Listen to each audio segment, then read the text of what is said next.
네, 채권 금리가 급등하면서 주식시장의 변동성이 확대되고 있습니다. 그래도 전략은 세워봐야겠죠? 네, 일주일 만에 왜 이렇게 국채금리가 일단 왜 이렇게 오르게 되는지 그 원인부터 분석해 보도록 하겠습니다. MTN의 김종우 연구위원 모시고 이야기 나눠보도록 하죠. 위원님. 네, 굉장히 복합적입니다. 일단 독일의 국채 논란, 그러니까 국채 버블 논란이 일단 뭐 시작을 알렸다고 볼 수가 있겠고요. 거기다 또 바로 나온 것이 유가의 급등이었습니다. 그러니까 유가 급등하게 되면 당연히 상품 가격 올라가게 되고 최근에 이제 인플레이션 안정이 유가 때문에 나온 거죠. 인플레이션 자체가 자극받지 않을까라는 우려가 나오면서 팁스 같은 이 물가 연동되는 국채 금리도 급등하기 시작했고요. 그러면서 국채 금리가 같이 급등한 거죠. 그래서 준비된 그림을 보시면 미국, 한국, 독일 뭐 국가를 가리지 않고 전반적으로 모두 급등한 양상이었고요. 거기다가 유로존 일정이 5월 초반에 좀 변동성을 줄 수 있는 일정 많았습니다. 방금 전에 이제 우리가 언급했던 영국 선거 몇 번이나 이 시간을 통해서 언급드렸죠. 왜 시장이 중요하게 보고 있는지.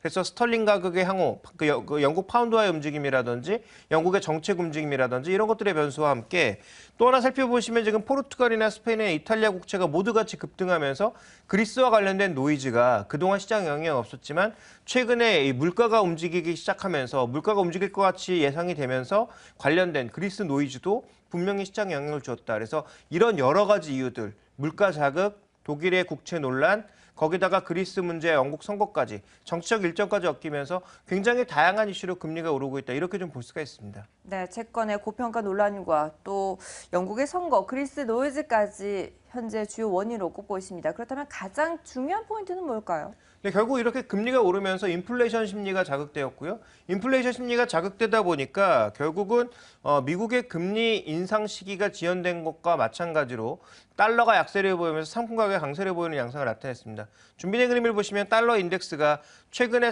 견조했던 상승 추세를 이탈하는 모습이 나타나고 있고요.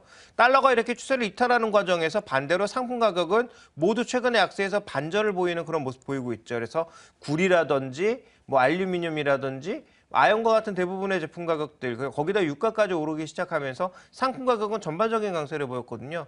증시 내에서도 관련된 ETF나 관련된 종목군들의 수익률이 단기간에는 가장 강한 시세를 뽑아냈기 때문에 이러한 변화가 시장에 가장 크게 나타났다고 볼 수가 있습니다. 네, 그렇게 된다면 이러한 흐름들이 금융시장의 전반적인 리스크라고 좀 확인해도 좋을지 앞으로 더욱더 확산될 가능성은 없다고 보십니까? 네, 그건 좀 그렇지 않은 것 같습니다. 이제 금융시장의 리스크를 평가하는 지표가 뭐 여러 가지가 있지만 현재 금리의 급등 또 국채금리의 상단 역전에도 불구하고 준비된 그림을 보시면 매크로 리스크라든지 아니면 이머징 마켓의 그 위험을 측정하고 있는 EMBI 스프레드 같은 경우가 안정적인 모습을 여전히 나타내고 있거든요. 그렇다면 시장의 전반적인 리스크가 크게 확산되고 있다고 보기는 어려울 것 같고요. 아까 말씀드렸던 그런 단기적인 정치적 이슈라든지 아니면 뭐 독일의 국채 논란 같은 이런 여러 가지 논란들이 결부되면서 나타나는 현상이 아닌가 이렇게 좀 봐야 될 것 같아서요. 금융시장 전반의 리스크라고 해석하기는 조금 어렵습니다. 네, 시장 리스크 자체는 상당히 제한적일 것이다. 전반적으로 보기는 어렵다라고 말씀을 해주셨는데요. 그렇다면 투자자들은 어떤 포지션을 취해야 될까요? 대응 전략도 세워주시죠. 일단 가장 중요한 것은 우리 시장뿐만 아니라 미국 시장에서도 동일하게 나타나는 현상입니다만 고평가 종목군들의 제자리 찾기가 나타날 수밖에 없었다라는 거죠. 그러니까 우리나라 최근에 이제 리포트에서도 그런 제목이 있었죠. 금리의 급등은 소형주에 더 위험하다라는 그런 리포트 제목이 있었는데요. 준비된 그림을 보시면 최근에 소형주 지수와 국채 3년물의 흐름이 완전히 이제 데칼코마니처럼 반대의 모습을 보여주고 있죠. 현재 소형주가 꺾이면서 반대로 국채 금리는 꺾여 올라가는 모습을 나타내고 있거든요. 그래서 만약에 금리가 올라가게 된다면 실적이 견조한 종목들보다는 실적보다는 모멘텀으로 올랐던 소형주들의 변동성이 커질 가능성이 당연히 높다라고 봐야 될 것 같고요.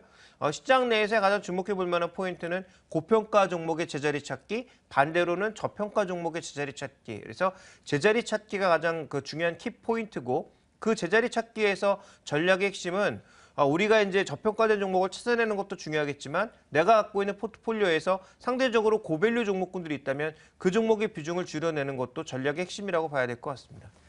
네, 이렇게 살펴본 국채금리가 결국에는 시장의 기준금리에도 영향을 미치게 되고 그렇게 되면 고정자산 투자가 많은 보험주들의 주가에도 영향을 미칠 수밖에 없습니다. 앞서서 저희가 오늘의 포인트를 통해서 AIG와 그리고 국내의 보험사들을 좀 주가를 비교를 해봤었는데요. AIG는 오늘 장에서 또 한 번 상승하면서 사상 최고가를 기록을 했습니다. 이 같은 주가의 흐름 어디에서 온다고 보십니까?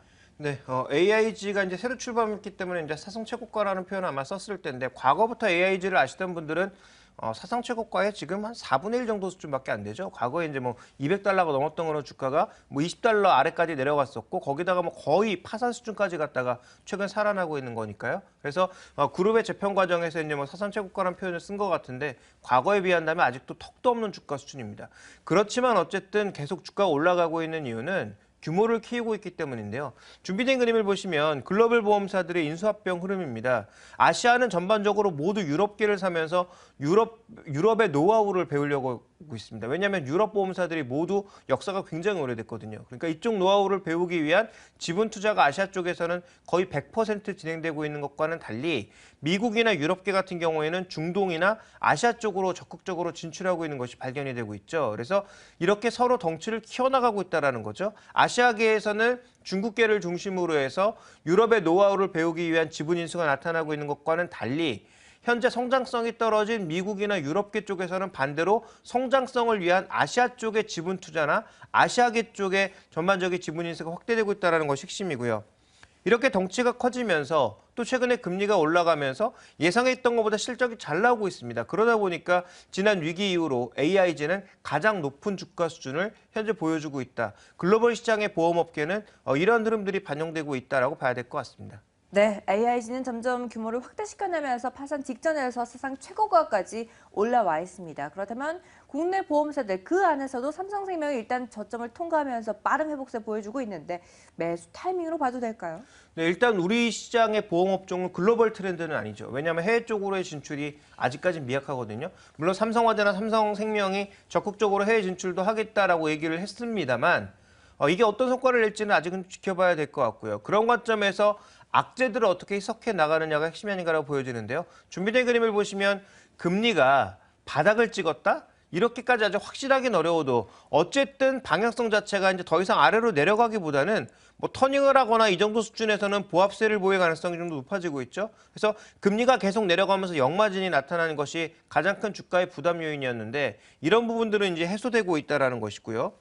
그 다음 살펴봐야 될 게 10억 이상의 고액자산가들의 최근의 자금 동향을 봤더니 어차피 금리가 워낙 낮아졌기 때문에 기대 수익률도 낮아지면서요. 그동안은 뭐 은행 예금이라든지 이런 쪽으로 가 있던 자금들이 절세 쪽으로 돌고 있다는 거죠. 근데 대표적인 절세 상품들이 대부분 다 보험 상품입니다. 그러니까 보험은 장기로 가져가게 되면 거의 절세가 되거든요. 그러니까 고액자산가들이 상속이나 이런 것들을 위해서 우리도 이제 상속세원들을 점점 늘려나가는 그런 방향으로 가다 보니까 고액자산가들이 이제 이런 대부분의 자금들을 보험 쪽으로 옮겨가고 있다는 거죠. 그러니까 이런 트렌드를 놓고 보게 되면 장기적으로 저금리 상황에서는 보험 쪽의 보장자산의 움직임이 더 좋아질 가능성이 있다는 것을 염두에 둘 필요가 있겠고요.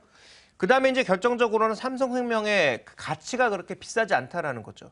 그래서 이런 관점으로 놓고 보게 되면 삼성생명의 매력도가 충분히 나타날 수 있다는 관점에서 저는 좀 긍정적인 시각의 접근이 필요하지 않나. 그래서 지배구조 이슈로 만약에 흔들린다면 오히려 저가 매수 기회가 아닌가라고 보고 있습니다. 보험주들 점차 바닥을 다지고 있다라고 판단을 하셨습니다. 여기에다가 삼성생명 배당 정책의 강화를 기대하면서 일단 매수로 대응해보자라는 전략도 소개해 주셨으니까요. 여러분들도 참고해 보셔야겠습니다. 자, 이어서 이번 주 마지막 거래를 앞두고 증시의 주요 이슈들 분석해보는 코너 마련했습니다. 동상이몽 돌직구 저희와 함께 해보시죠.